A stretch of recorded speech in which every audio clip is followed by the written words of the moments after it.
என்ன சார் உண்மையா இல்லை இது கற்பனை சொன்னேன். கெண்டு என்ன கூப்பிடவே மாட்டாரு. நான் போய் கோடை இருக்கு சொல்லிப்பாரு, உங்க இதுல கோடை இருக்கு. அவரை படாத பாடுபடுத்திட்டேன். அதுல ஒரு 20 பேர் யாரு பாத்தீங்கன்னா கென் கேங். யாரு பாத்தீங்கன்னா இப்போ ஒருத்த போனா அவன் வந்து நான் சொல்ல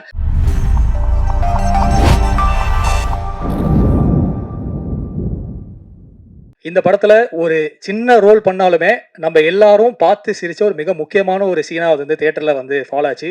நம்ம கூட இப்ப பேசுறதுக்கு ஆக்டர் TSR சாரை அழைக்கிறேன்.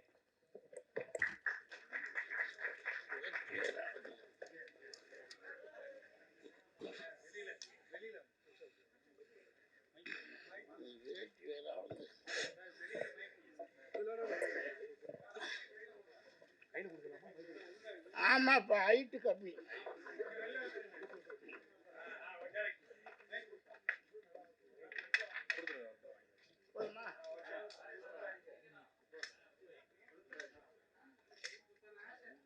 கொண்டாப்பா. சரி இப்படி திருப்பி வச்சுக்கிறேன். சார் சார் வந்துருச்சு சார், வந்துருச்சு. ஓகேவா?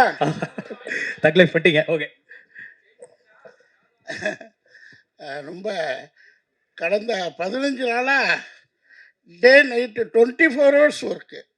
முன்னெல்லாம் சினிமாவில் வந்து எங்கேயாவது 10 நிமிஷம் டைரக்டர் கூப்பிடுவாரா, ஏதாவது ஒரு டைலாக் போடுவாரா, இவ்வளோ வாங்கியிருந்தும் ஒருத்தர் கூப்பிட மாட்டாங்களே அப்படின்னு ஏங்கின காலமெல்லாம் போய் இப்போ ஒரு 10 ப்ராஜெக்டு டே நைட் பண்ணிக்கிட்டு இருக்கேன் லீட் ரோலில். ஒரு 40-45 வரும்போது கொடுத்துருந்தா கூட பரவாயில்ல. இப்போ 60 வயசில் 24 ஹவர்ஸ், அதுவும் டே நைட்டில் காடு மேடெல்லாம் ஐயோ சொல்ல வேண்டாம். So thank you Ken. ரொம்ப அது அசுரந்தன வியந்த படம்.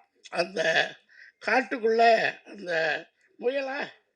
அந்த முயல் பிடிக்கும்போது அப்பா அந்த அது ரொம்ப மெய் மறந்தது அந்த சீன். அன்றைக்கி வந்து உங்கள் ஃபாதர் எனக்கு ரசிகர், ஃப்ரெண்ட், ரொம்ப ரசிகர். கர்ணா சார் என்னுடைய தீவிர ரசிகர் ஃபார் டைலாக்ஸ், அப்புறம் ஆக்டிங், எவ்ரிதிங் ரொம்ப ரசிப்பார். அவர் ரொம்ப சீனியர் என்னை விட. பட் அவ்வளோ என் மேலே ஒரு கருணை, ரசிகர், ஒரு எக்ஸ்ட்ராடனரி ஒரு அக்கறை எடுத்துக்குவார். அதை பற்றி நான் அப்புறம் பேசுகிறேன். ஸோ அவருடைய சன்னு அந்த நடிப்புக்காக இவருக்காக போனேன். கர்ணா சார் பையன் நடிக்கிறதுக்காக போனேன். ரொம்ப எக்ஸ்ட்ராடனரி அசுரன்.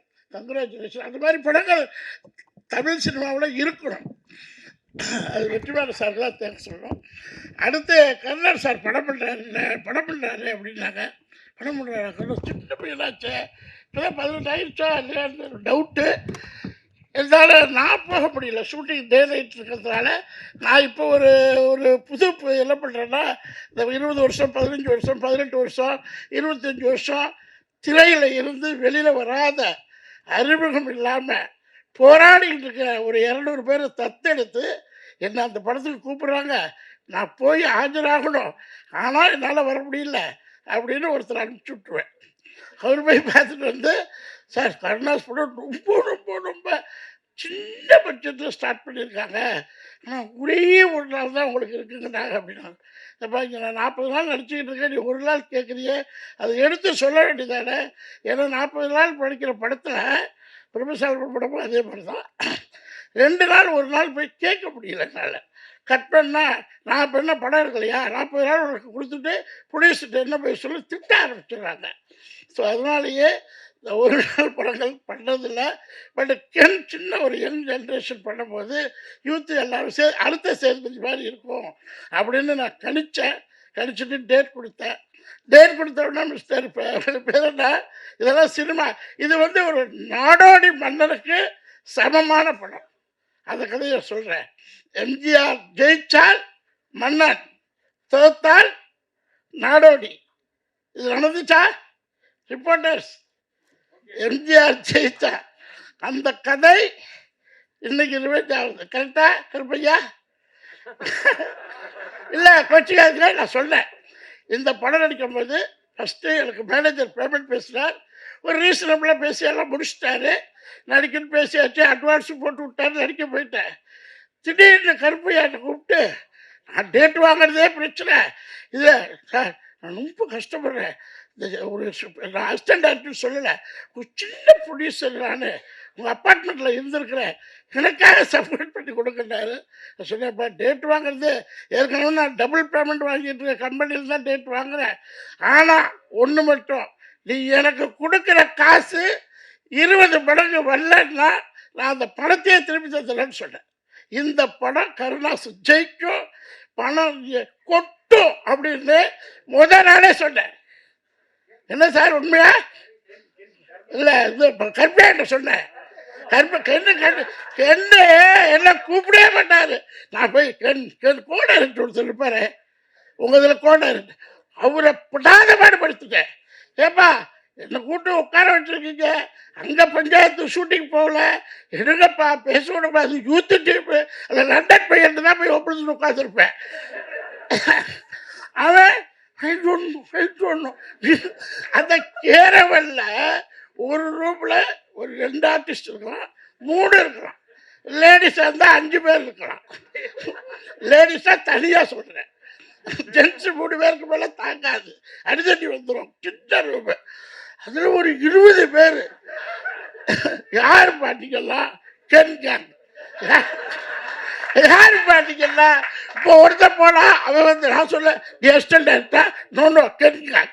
அவன் போயிட்டு இன்னொரு பொண்ணு லேடிஸ் காஸ்டியூம் நினைக்கிறேன். எனக்கு காஸ்டியூம்லாம் நான் எப்போதுமே ஒரு 25 லட்சம் ரூபாய்க்கு சினிமாவுக்காக எடுத்த காஸ்டியூம் 2 BHK வீட்டில் இருக்குது, யூஸ் பண்ணிக்கிங்க.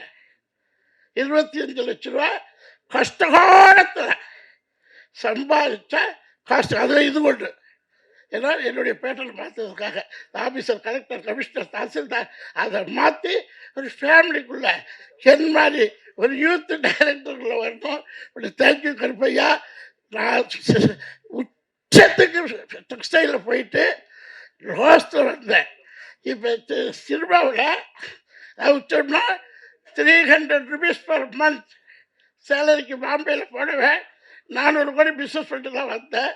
சினிமாவில் per day 200 rupees அரண்மனை உள்ளு க்ரௌட் ஆர்டிஸ்ட். இன்னைக்கு ஹாப்பி சர்வைவல் பண்ணலாம், லக்ஸுரி லைஃப் இன்னும் நல்ல சினிமாவில். பட் கென்மாரி யூத் அந்த டீம், எனக்கு என்னோட அசிஸ்டன்ட் டைரக்டர், கோ டைரக்டர், அந்த மாதிரி டீம்லாம் என்னை வளர்த்துட்டு போவாங்க.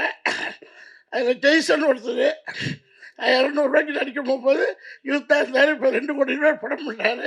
அவர்ல என்னை 18 மணி நேரம் கேரவன்லேயே குளிக்கிறது, கேரவனில் பாத்ரூம், கேரவனில் சின்ன ரூமு, பெரிய கஷ்டம், எல்லாம் 24 hours கேரவனில் வச்சு என்னது பிடிக்கிறாரு.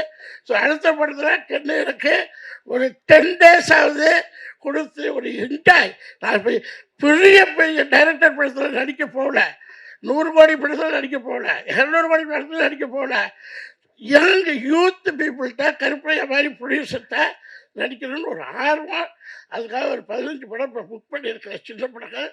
என்ன மாதிரி எல்லா ஆர்டிஸ்ட்டும் வந்து இந்த யூத் டைரக்டர்ஸு அவங்களுக்கு சப்போர்ட் பண்ணி ஒரு ஃபேமிலியாக நம்ம சக்ஸஸ் கொடுப்போம்.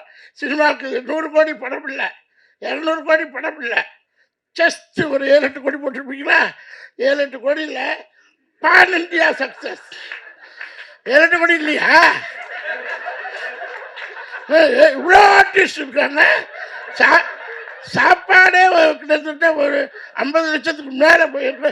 கேமரா மேனோட தகராறு என்னன்னா, கென்னோட சண்டை போட்டால் கட் பண்ணுவாரு, கோடேட்ட தகராறு. கேமரா மேனா இவரு ரவிவர்மாவிலேருந்து டாப் 10 கேமராமேன் ஃபிலிம் இண்டஸ்ட்ரியில் எல்லாரோடையும் போய் உட்காந்து அடிச்சுட்டு வந்தாங்க. எல்லோரும் ரசிப்பாங்க. என்ன டைரக்டர் ரசிக்கிறத விட கேமராமேன் தான் என்னை ரசிப்பாங்க. அவர்கிட்டையும் போய் வம்பளுத்துட்டு வந்துட்டேன், என்ன ஏன் போடலன்னு. பரவாயில்ல.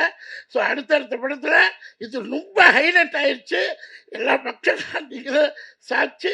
இந்த படங்கள் இன்னொரு 40-50 நாள் தேட்டரில் ஓடி கருப்பையாவின் அடுத்தடுத்த கனவுகள் கரெக்டாக ஒரு 40-50 படம் யூத் டைரக்டர் கொடுத்து தமிழ் சினிமாவில் Vidivelli team Karunas and Karuppaiah team, team Karunas cake and Karuppaiah team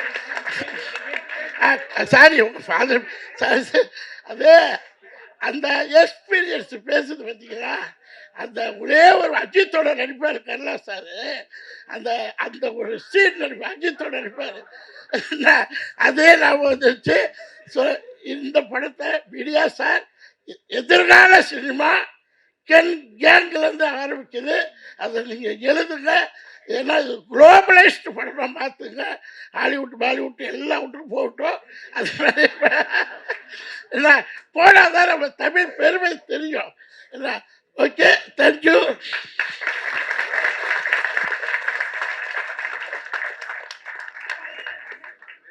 thank you so much sir. இதுக்கப்புறம் இந்த ஸ்டேஜில் பேசுறதுக்கு வேறு என்ன இருக்குன்னு நானும் யோசிச்சுட்டு இருக்கேன். எல்லாருமே ப்ரிப்பேர் பண்ணிட்டு வந்திருப்பாங்க. ஆனால் பிளாஸ்டான ஒரு ஸ்பீச்சு.